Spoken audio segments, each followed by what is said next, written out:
आए चलते हैं अपने नेक्स्ट क्वेश्चन 1.7 की तरफ। What is meant by vernier constant. आपने इस क्वेश्चन को एक्सप्लेन इतना करना है कि सबसे पहले शुरू में इसकी डेफिनेशन बता देनी है। वर्नियर कांस्टेंट है क्या? वर्नियर कांस्टेंट बेसिकली मैं आपको बता दूं, शायद हमने इसको चैप्टर में डिटेल में डिस्कस भी किया है कि वर्नियर कांस्टेंट जो होता है वो least count of vernier caliper को कहते हैं।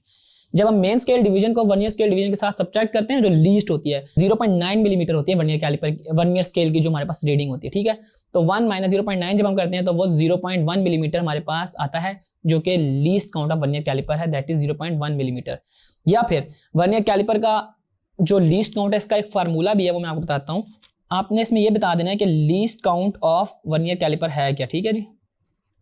वर्नियर कैलिपर वो रेशो होती है smallest reading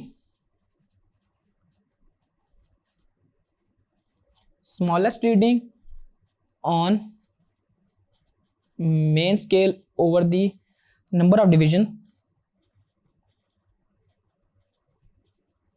on vernier scale,